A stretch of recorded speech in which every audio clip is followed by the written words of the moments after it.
But yeah, I do you prefer UI UX work? Is that what you kind of prefer to do? Well, people pay you a little bit more, but I feel like it's like I'm like I kind of enjoy everything. I think I just get bored when I do like if I do like three UI UX in a row, I'll hate it. Like I need to keep switching up what I'm doing. So it's like Mm-hmm. nice to like just do like a random like brand design or like do like Yeah, sometimes people just like are putting on like an event and they just need someone to like make a bunch of things like old flyers and like things in the website like consistent like all the hmm collaterals easy like that's fine like I'll do that and yeah. I just like to switch it up. I feel like I really don't care. Mm. Yeah. That's really nice actually. Like I feel like the monotony of work, right? If you do the same thing over and over, it's very easy to get very burnt out, right? Or just tired of Yeah. it. Yeah, totally. What project or like are you allowed to share about whatever you're working on at work? Oh, I mean, so I started like a couple weeks ago, so I guess I don't know enough about it, but like it's just like full stack work. So there's front end elements and back end elements. A lot of like dashboards to like predict like supply chain stuff. That's kind of like Oh, the cool. big overview of it. Like Oh, but suppliers, how we're much, gonna start now. okay, sorry for yapping. No, it's okay. Okay. Yeah. Okay. Hi. Okay. Thank you everyone for coming to our event from Figma to Function in collaboration with CoLab. So this will be a panel event where we'll have open discussion about the relationship between engineers and designers. Okay. And this is the DI team. We have Felicity. Team operation. Good. And I'm Grace, outreach and events. And I'm Christina, the other outreach and events coordinator. Be a VP of operations for Code Lab. I'm Caitlin. I'm one of the events lead for Code Lab. I'm Nishant, I'm one of the event leads for Kodak as well. Okay. And as we said, since this is a panel, will be have opportunity for you guys to ask questions to our panelists at the end of our questions. So if you have any, just add them to the Slido now. And also the Slido code will be on the bottom of our slide, so you can feel free to join in anytime. And now we'll introduce our speakers. We'll start with the in-person speakers. We have Christina.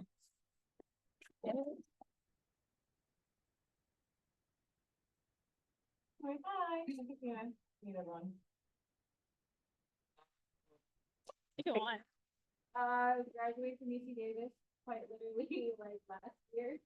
As Keith has mentioned 9 months ago. Graduated from UC Davis with a degree in design, 2 minors, and econ and computer science. I'm currently working at the UX UI design support. So Sacramento. Looking good. And then we also have Keith. Hi everyone. Well, former VP. I currently work as a software And now for our in-person speakers, we have Divya. Hi, everyone. My name is Divya. I also graduated last year. I did my degree in 3 years. I graduated with a major in design and two minors. One was museum studies and the other was sustainability in the built environment. And right now I'm doing freelance and I'm also in the Sacramento area. So Salvikesh. Hi everyone, my name is Salvakesh. I graduated from UC Davis last year in June of 2024. I graduated with a computer science degree, and I currently reside in the Bay Area, and I work for C3 AI as a software engineer.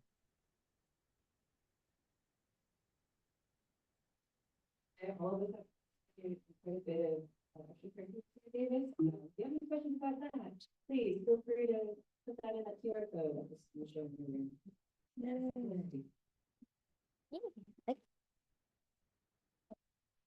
So starting off with our first question to our in-person speakers, to Christina and Keith, what do the beginning stages of a project look like?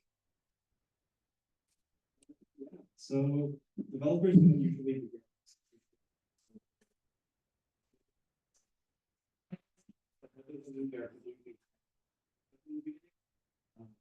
usually developers are given a problem to solve.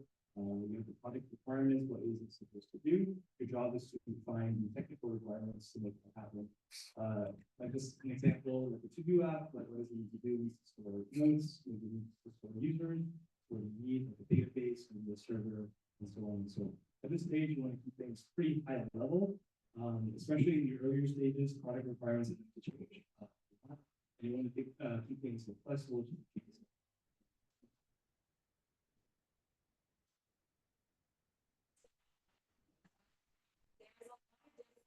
Forms that projects can be managed in. Sure, the moment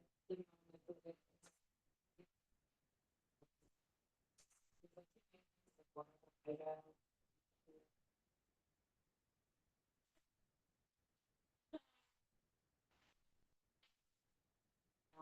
And depending what size of the organization is at, as you can imagine, if you're in a smaller startup group, you are wearing a lot of different hats, right? You're both managing, you're also communicating with different leads.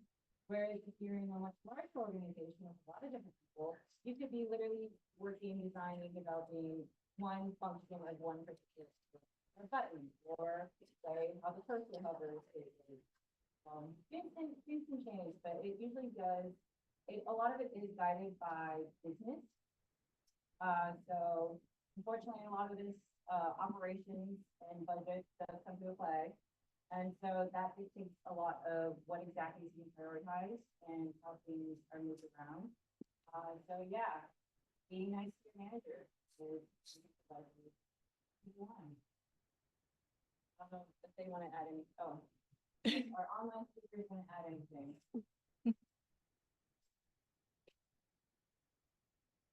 Okay. Okay, does any of our online speakers want to add anything to that question? Yeah, I can add a little more. It's actually like we can't hear them, like I can't hear them at all. Okay. So I'm not like fully sure what they said, but I think like I guess like one of the really important things to do in the beginning stage of a project is like set the boundaries or like expectations of like what communication should be in the project, or like what is expected of you when you're submitting your deliverables. I think like that's like one key thing that usually your PM should be doing a good job to take care of, but usually when you're a designer, there's only like one or two of you representing the design aspect. And sometimes your PM might not really know what, or like you might have questions that you need to kind of take initiative to get answered. So I think that's an important thing that I've learned in the last couple projects, is to like right off the bat say like, hey, like when I deliver my Figma file, like this is how I usually do it. Like, does this work for the devs, or do they want more kind of instructions and descriptions, or would you like less, or like blah, blah, blah, whatever. That's one thing that I learned, so that you don't run into it later on when it kind of matters more. And then I think like just going back to design principles, beginning stage of any project is about understanding the problem. There's a lot of different ways to say it. Like you can say this is the define stage. You can say this is the empathize stage. This is the discover stage. But like the bottom line is like making sure you truly do your research here, whether it's user research or just problem research or market research, to make sure like you're fully educated about and just informed about like what you need to do to have a valuable feature set moving forward, and making sure like all of the whole team like has the same understanding of what you guys are doing. I think can like just that strong foundation can kind of like set you up to be very successful moving forward.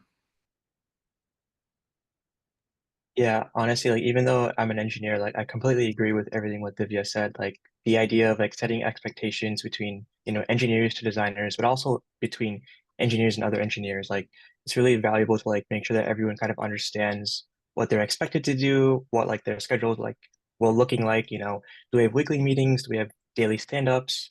Things like that. And also as an engineer, I don't know if Keith already mentioned this, but it's very important to look at your project at a very high level.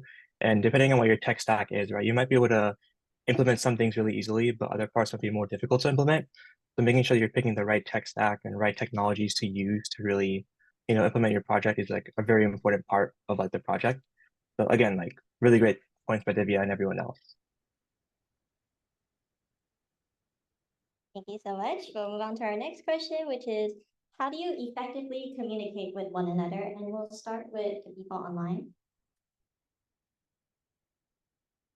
I can start again. How to effectively communicate with one another. I think this is something that I guess like the biggest advice I guess I'd say is like just ask, because every single team, as like Sovakesh is saying, like an important thing to ask is like what is going to be the like what's everyone's schedule, like is stand up the main way that we're going to communicate our updates, or am I expected to kind of like spam the Slack with the questions? Like one time I had a project where the devs like low-key set a boundary with me, and they were like, hey, we'd appreciate if we just go over all the updates in the weekly meetings, and like we're not reading your Slack messages. And I was like, oh, awesome, like that's that's great, that's going to save me so much time now. And so my like assumption was that the way to effectively communicate was to send the Slack messages, and like I was just trying to show that like, hey, I finished my assignment, or like, hey, like I'm doing work and I'm active and I'm doing a good job. But to them, like they did not care. So that like was important to for them to kind of say to me, like, hey, don't worry, you can save your time. Like we're really only paying attention in this window. Um, so I guess it's just like you just have to ask. Like you just have to like set up your kind of work environment with the devs and your PM. And usually I'm speaking directly to the client too. So that's another thing. And just ask. And because everyone might have a different answer of like what they want. Some people would rather it all written down so it's well documented. And then some people would rather save important discussions to be done in person or verbally, because it's like it's easier for them to ask questions and get into nuances. And that will just kind of differ person to person, I feel. Yeah, and just to piggyback of what Divya was mentioning earlier, like making sure you understand when your team is more available to respond back to you. Like if your team, gets on at like 10 a.m., for example, right? And if it's 9 o'clock, you're trying to spam messages to people, right? They might not get back to you on time, and it might be kind of rude to just, spam people when they're like not available. So setting those expectations is really important. But also another thing is that like if you're working on a team in different time zones, for example, right? Let's say, someone's 3 hours ahead, 3 hours behind, right? It can be really difficult to get a hold of people because some people, might be in lunch while you're, at your desk trying to like figure out an issue. So it's really important to know like when people are free and when people are going to be able to respond back to you. And then furthermore, I feel like we all are very busy people, right? We all have our own tasks to do. We all have our own meetings to attend to. So I feel like if you're on like Slack, for example, right, it's a very good idea to like structure your messages in a nice format. Like if you have like 5 questions to ask, don't just put them all in like one paragraph. Like add new lines here and there, add like little extra comments to like explain things.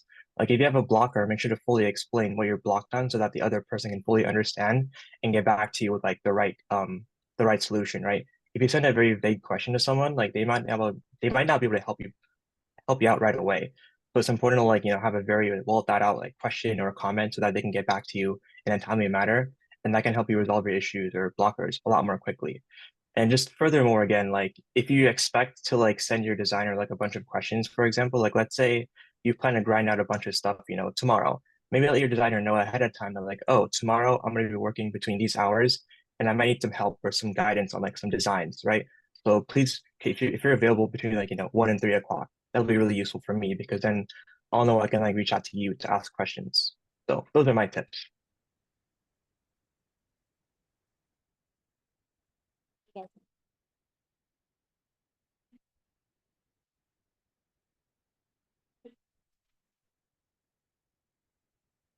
Yeah, I want to say, like, what I've said, I think being able to suss out who is more available when you ask your question is definitely very important.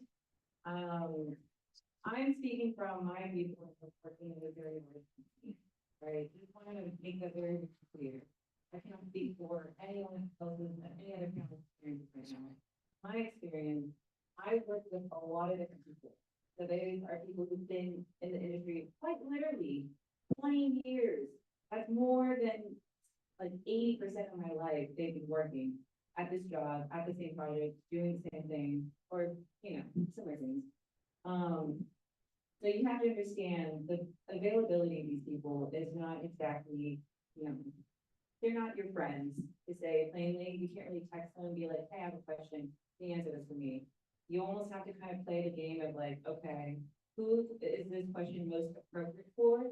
And how do I word it in a way that is clear in what Tom is saying, that makes it very clear what I'm asking for. Am I asking a question of their opinion? Am I asking for their feedback? And if so, am I giving them the right resources and the right amount of context for them to be able to effectively respond back to me in a manner, right?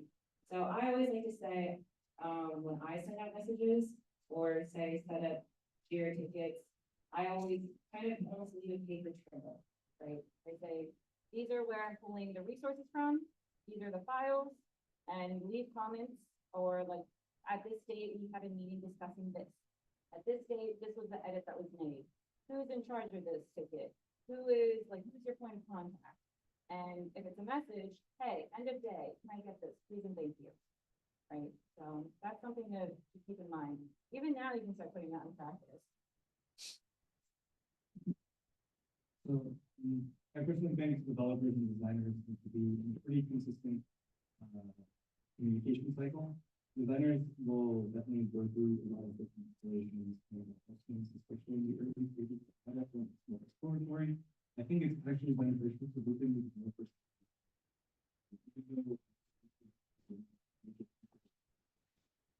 a good idea to have the developers ask them sort of through what kind of directions you are considering, just so they can consider those options. Developers, their job is to point out as technical limitations as early as possible in the cycle. Not just shut down ideas, but maybe have to propose, oh, this feature will increase the time from only for 2 weeks, and it's the job of the PM to weigh the feature out and see if that's worth it. Other than that, I would say don't know your audience when you're talking to designers or PMs. You're going to have to use different specific language to other engineers. We got technical terms, make sure you're getting your point across without confusing them. If your communication is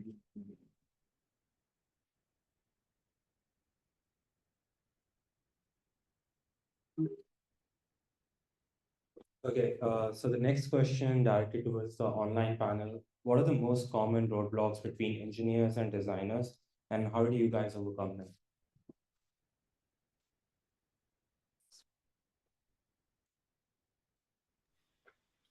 I would say the most common roadblock between engineers and designers is the infamous feasibility conversation, and setting realistic expectations. And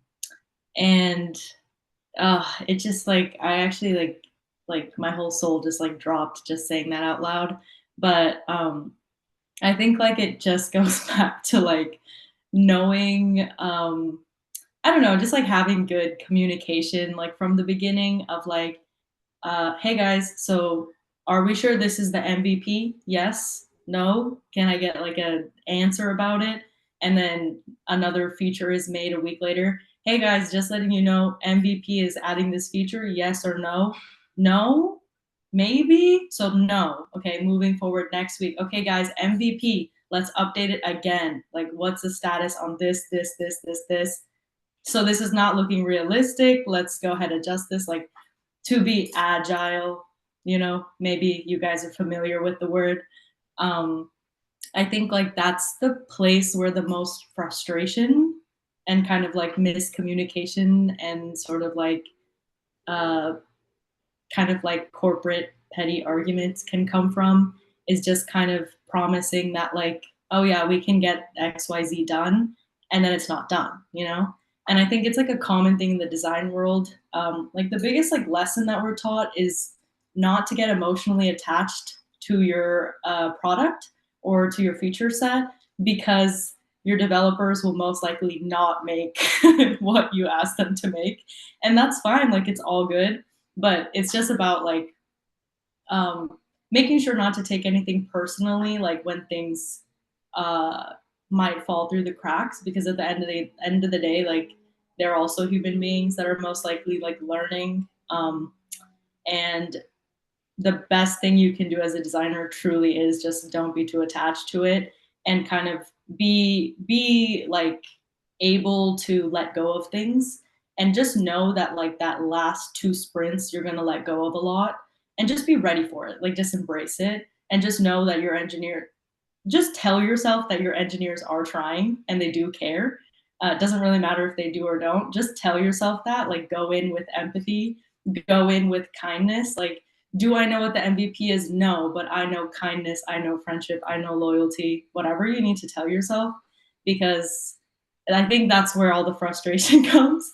And like, you just have to let it go, to be so honest. You just have to like go in with like a plan A for the MVP, but just know that it's probably not going to be that. So in your brain, like be one step below it. So that version will most likely get made and you'll be kind of okay in the end emotionally. I think like that's how you overcome that in my experience. I don't know. Yeah, I would definitely say, or yeah, I would definitely say a big roadblock is just like lack of communication. I'm sure we've all talked about this a lot already in this panel, but like the engineers might have very different expectations compared to what the designers are expecting. As Divya mentioned, engineers might not be able to implement everything perfectly to how the designers want it. And it's like very important to be able to communicate those issues as they come up, because you don't want to, disappoint your designer. And plus also, let's say there's like a really important thing in the MVP, but if the engineer doesn't really know about that, right, they might not be able to prioritize that in their like work schedule, and that could cause like a bunch of issues later down the line. And I think, it is like when you're in a team, right, you're both working together, like designer and engineer, you're both working together to make a project. And I feel like if there's a lot of lack of communication, you might butt heads a lot. You might kind of, have some conflicts here and there, but really you are a team working together. So it's really important to be able to like communicate your issues, your frustrations, so that the other party can know like what might need to be changed or updated. But also, if you also communicate your like, what things you like about their work, what things you might, are working well for both of you, right? I think if you really exercise, positive and healthy communication, you can avoid these conflicts and you can kind of uplift each other and you can kind of, get closer to what the MVP actually wants to be. So for the interest of time, we'll be alternating questions. So for the next question, it will be for our in-person speakers. So the next question is, what is the typical handoff process like between teams?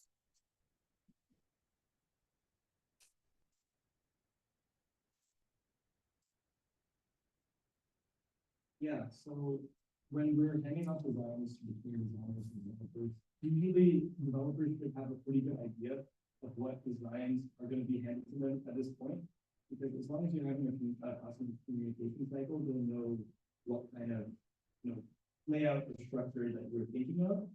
The final design review is pretty important. Developers should like know what kind of technical limitations they're going to have at this point. But yeah, overall, the handoff process is pretty smooth. Then I'm not sure if this applies to it.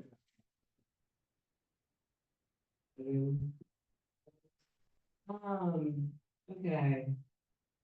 I'm gonna be 110% candid.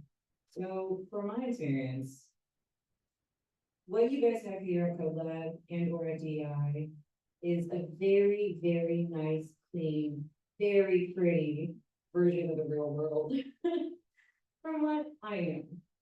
And so you guys are very lucky to be able to learn and have support that you have here. So keep doing that.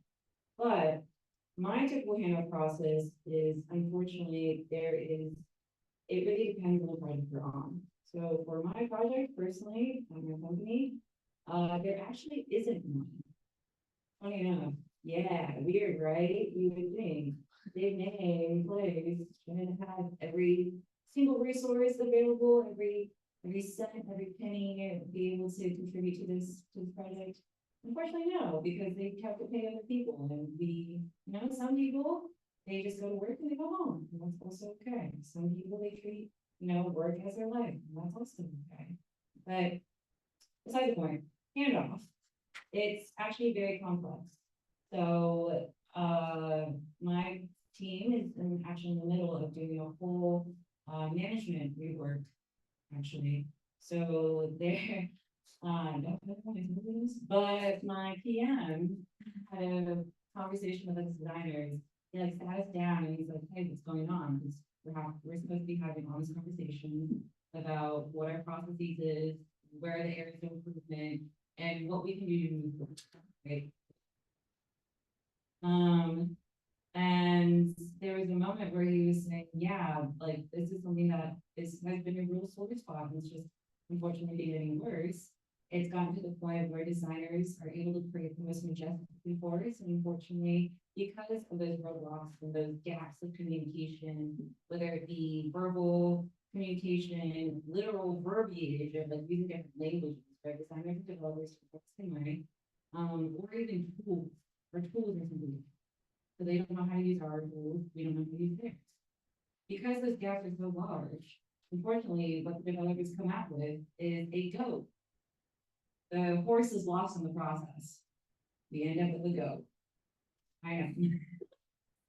Okay, anyways, I don't want to take up too much time, but just know that what you have here is supposed to be the most idealistic version of what a handoff is supposed to be, right? Designers make something, hand off to developers, their conversation. And I'm not saying that it doesn't exist out there in the real world. I'm also just showing you the ugly sides of it, where sometimes there isn't one, and then you just kind of have to implement to take what you got and just keep running.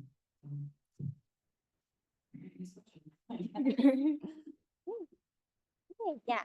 So for this question, this is more towards the designers, is how do you keep the original integrity of the project's value while designing within technical constraints? So I think if we can have Divya speak first. I just want to say I really liked Christina's answer for the previous one. Like we like in college we'd like to teach like the ideal version of like handoff is like designers do the beginning and then blah blah blah, and I've never actually experienced that in the real world. But it's like good to have the mindset, I guess. But yeah. So for this question, how to keep the original integrity of the project's value with the constraints, I think it kind of goes back to really honoring the true design process. In college, like I think the typical thing that we learn is the double diamond, the 4Ds. Like there's so many different variants of that same process of converging, diverging, and just like iterative design, like rapid prototyping along the way. But one thing that's for sure about whichever variant you like is you have to start with research. You have to start with honoring like the difference between being in the problem space versus the solution space. You have to make sure that you do multiple rounds of that research, whether it's user research, market research, literary review, whatever is kind of like most effective for whatever you're doing. Honoring that first step and not rushing right into like what you feel like is the prettiest solution and truly understanding the problem. I think that's the best way to maintain integrity for the project's value, because I think it's like, especially in this entry level space that we're in, where we're just like excited to make something, and we sort of do have these like, there is an expectation of what like a good product will look like in the end. Like we do have that vision of what we're supposed to make in the end. That's actually a huge disservice to the integrity of the project. You have to start by really falling in love with your problem. And I know we've heard that so many times on LinkedIn, falling in love with the problem, but it's like true. Like if you think about the solution at the same time as you're thinking about and discovering the problem, you're like blindsiding yourself and you're becoming very close-minded actually of what your true possibilities are to build. So like really getting into that part and taking time with it and not rushing it, I think is the best way to kind of create the true and like strongest mission statement, mission value, objectives, like whatever your PM wants to write on the Notion, like that part being strong and then reiterated. And every time you present a deliverable, to kind of like at least use the main verbiage of whatever those objectives are, will keep you and your team on track of what the true values are of the project.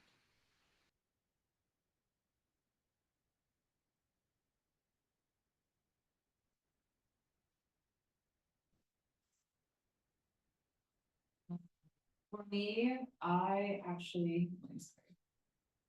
Okay.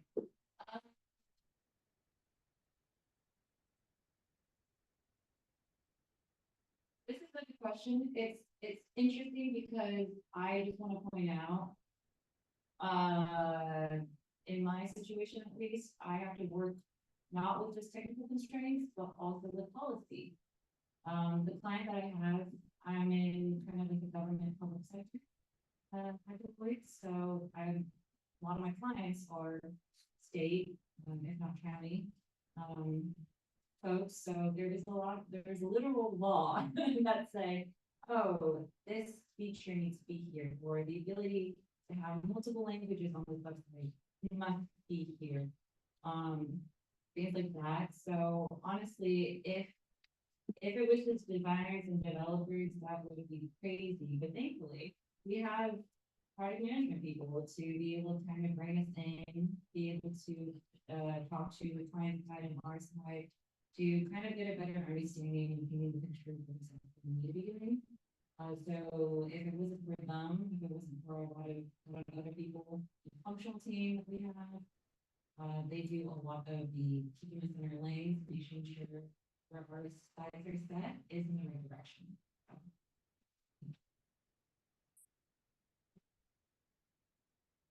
All right, so our last question to the panel, how do you ensure the final implementation matches the design specs? And I would like the developers to start with this.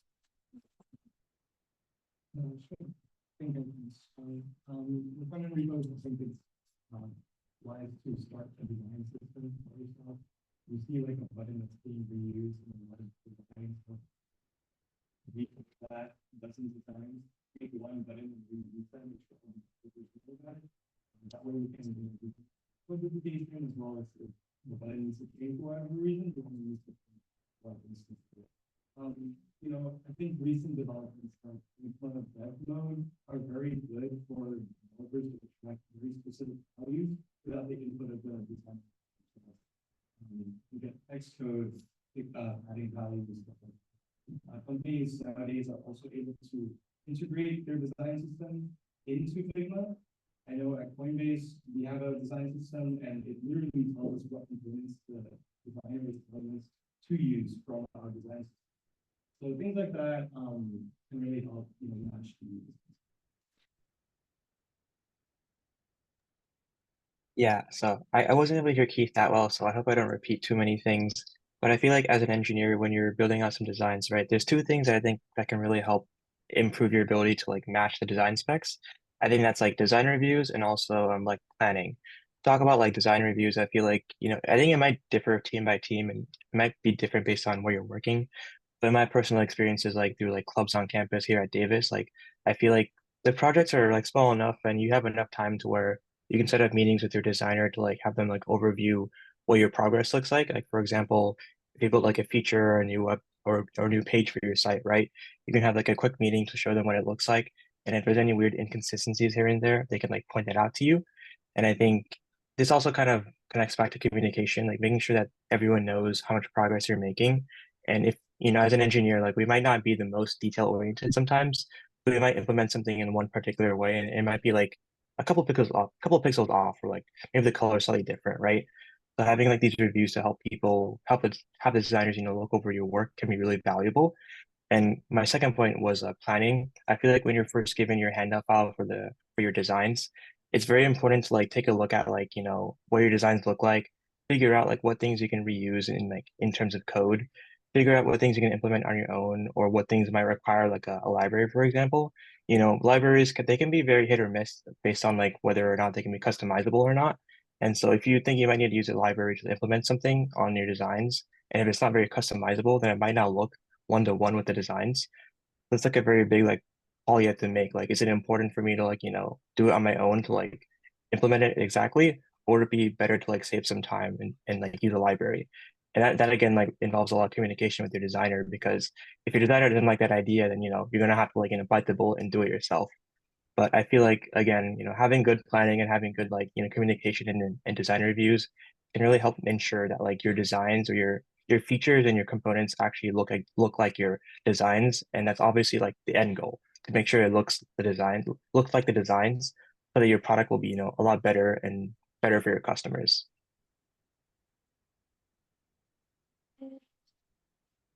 Transition back.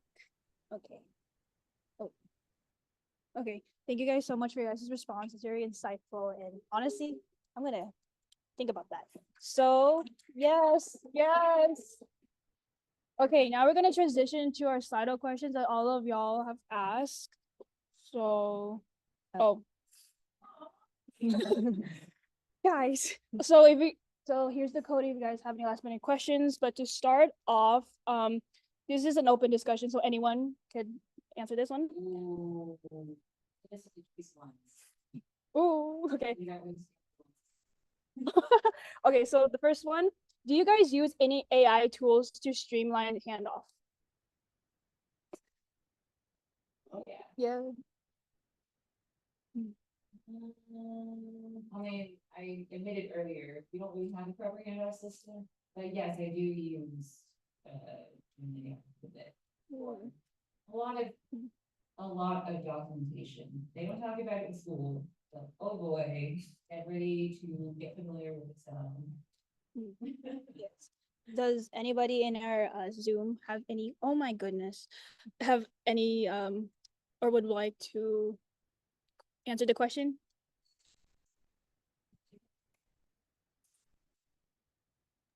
I mean, I personally haven't used AI that much for like handoffs specifically. Obviously, in my own work, I have, but I wouldn't say for like handoffs, not yet at least. Yeah, I also don't use AI, but a lot of my PMs do. I think it's like I've been, I don't know, like there's a lot out there to use, I guess, but I've seen it mostly where my PMs, again, as Christina is saying, like there's so much documentation, and it's really not always that beneficial for anyone that's actually working on the project. It's more of just like to report back to someone or to prove that you've done X, Y, and Z, whatever. So like mostly I'm seeing it in that way where like what we're used to, where it's like writing stuff or like templating stuff. But in the genuine creative process, I think it's like in the spaces that I'm working in, it's mostly avoided as much as possible. Yeah.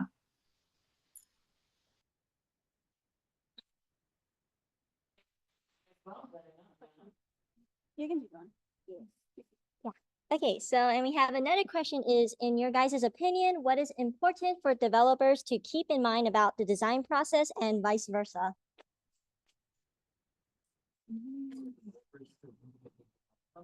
Yeah, like what is the most important thing you guys have to keep in mind about the design process, and like the same question for designers, but like, I think they talked about first meeting presentation and really cool. I want to clarify, don't just cut down ideas with explanation. Designers are going in with the expectations of the design have to be feasible. And they go in with the idea that they're doing it in that way for a specific reason. So if you don't think the idea is technically feasible in a reasonable time, offer some alternatives, try to get to the more reason why, and see if there are any other solutions. To that, I would say it's because the developers like keep the designers away. I'm kidding. I'm kidding. No, I don't really have anything else to add to that. It's, yeah, guys, respect is a really big thing. Keep practicing it. All right, so next one is kind of like a juicy one that you asked for, Christina. Tell us, tell us about the worst experience you have had working with developers, and the same goes for the developers as well, like vice versa. I don't do a lot of direct contact or direct interactions with developers specifically. Oh, sorry. There is that. Yes. Oh, No, no. No, I feel like it's in the workplace, it's not the most blatant thing that will, it's a small thing, it's a subtle thing that you're like, oh, maybe that wasn't so cool after you think about it for 3 days. You know, you can learn. I don't think it's- mhm.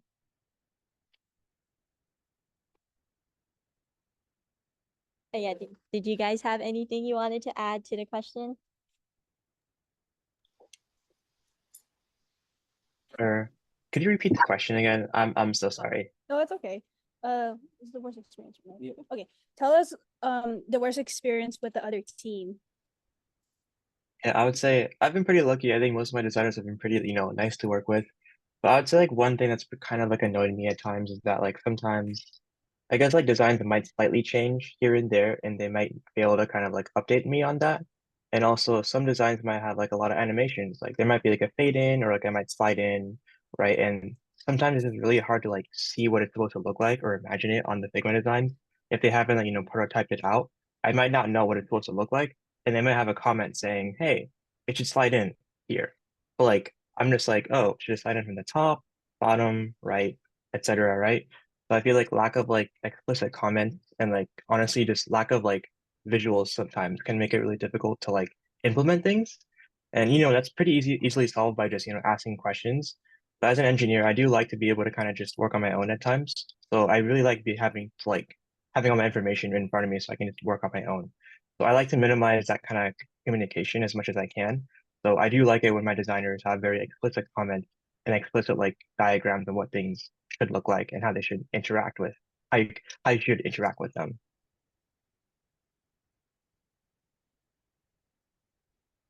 Okay, to our next Slido question. Um, how much do you enjoy your job on a scale from 1 to 10? 10 being your dream job and you love it.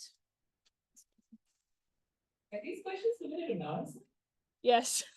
Yes.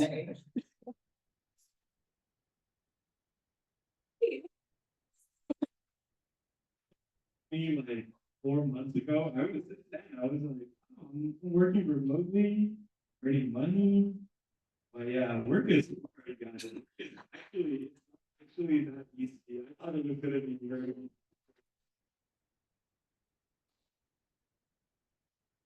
Last time I was working with before, and if you guys don't know, they're 9 a.m. and I was basically working 16 hours a day.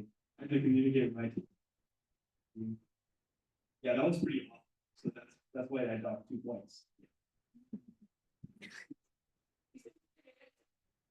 Nice.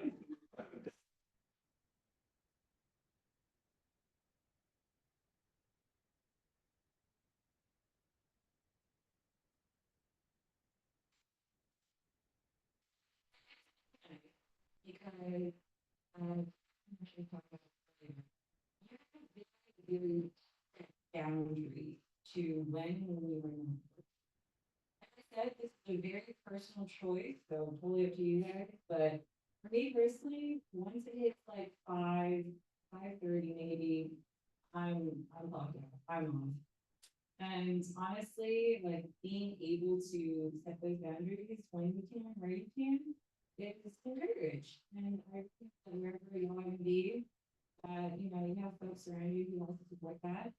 Um, honestly, like people, hopefully, cross my fingers, most of the people are pretty nice and they're pretty understandable. Because they're humans too, they have their own families, they have their own goals and dreams and whatnot. So if you're like, hey, I want to clock in at 9, clock out at 5, and you tell them that, so It was really great. Work is work. I mean, there's ups, there's downs. It's not as easy as school though. I will say. For that, I give it like a 6.8. Ah, that's low. Like minimum 5 is I get paid. The work is different. Like, it's definitely like, I've been working since September, so someone has to be doing it. Okay. Well, thank you, 4 months, thank you, see, 4 months, I've been going about 4 months. And you know, like, even 4 months in, like, I mean, I know here, time is so much here, Davis, like, you have one quarter and you've done 4 classes, you've lived 5 lifetimes. It's not the same at work, it's very much a marathon, so give yourself some grace whenever you start, wherever you are, whatever you do, whether or not it's being designed or developed or whatever. Like, give yourself some to adjust to everything. Yeah. Dude, maybe I'm not finished.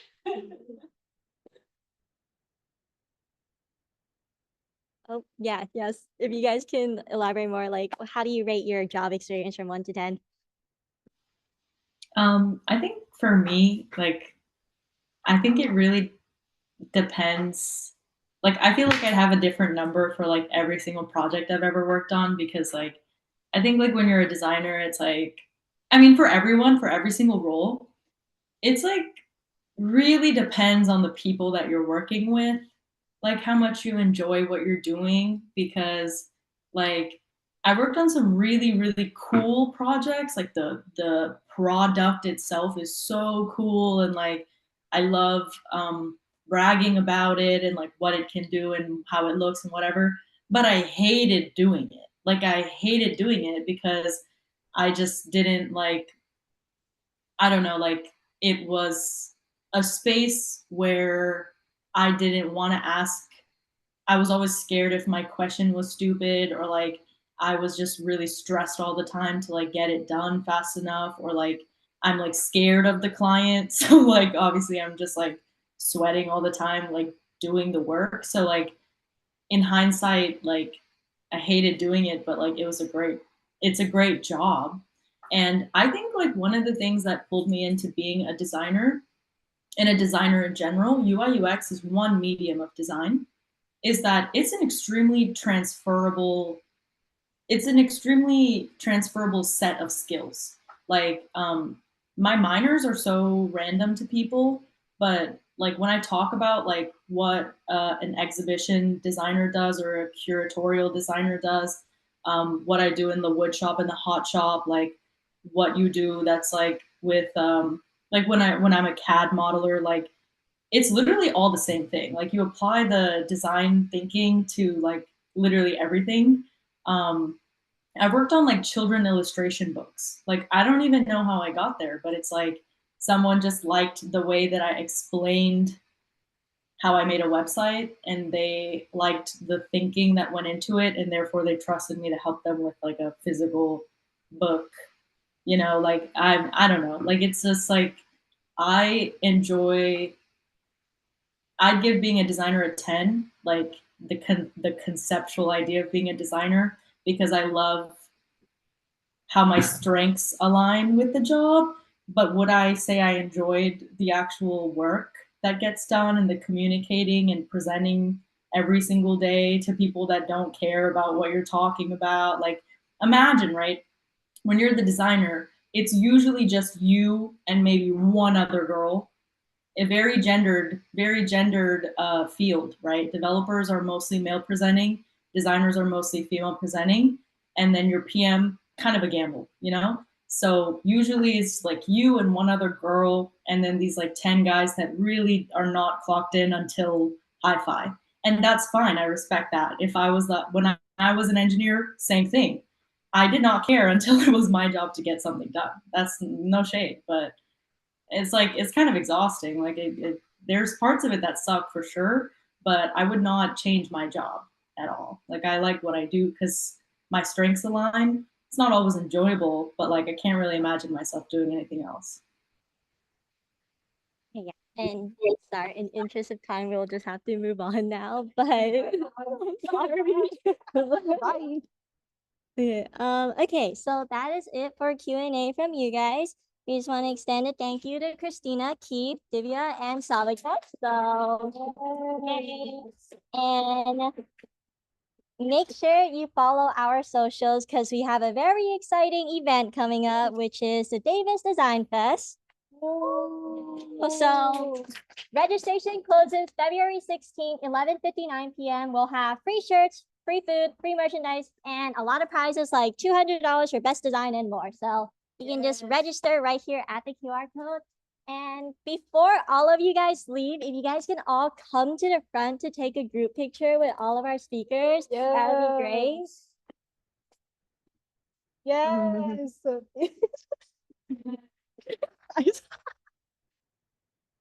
Picture? Yeah, don't leave. Don't leave. Should we?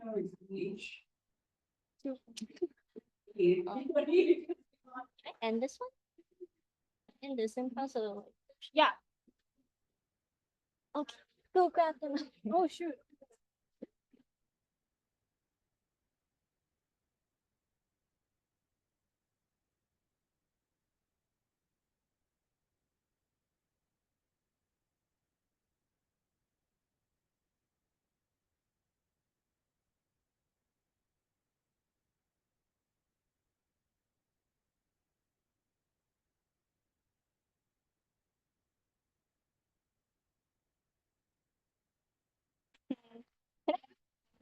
Saw the cash to the upper right.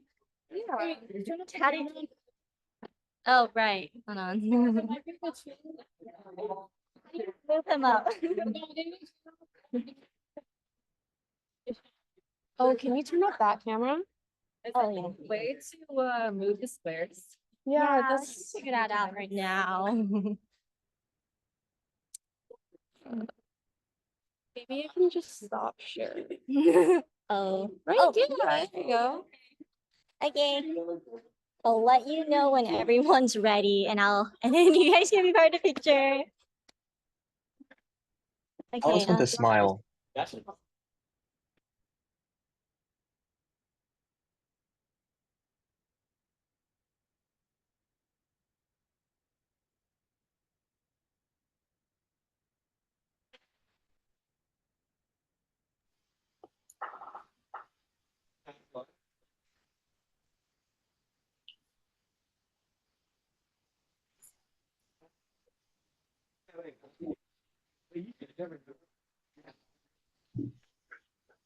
Okay, we're gonna be taking the pictures like right now, so just be ready for the next like 2 minutes. Okay.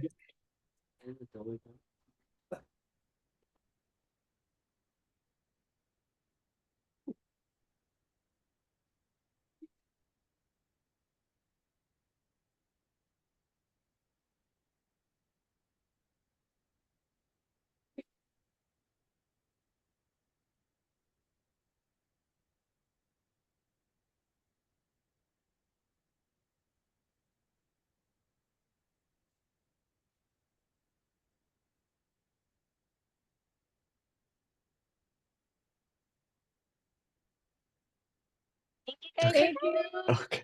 Okay. Sorry. That was so awesome. My muscles are strained. Go for it. Hey y'all. Hi, Christina. Oh, Keith left. He's gone. Hi, Caitlin. Gone. Hi, Hi. Sam. Hi, Sam. Hello. Oh, multiple staff. Okay. Yes. Okay, thank We you should guys. catch up soon though. So don't me. You got my number. Hit me Okay. up whenever. Kisses. Bye. Thank you for coming. Yes, guys. See you Text you. guys. Thank you guys for Okay. coming. Bye. Hi, Savikash. Thank you.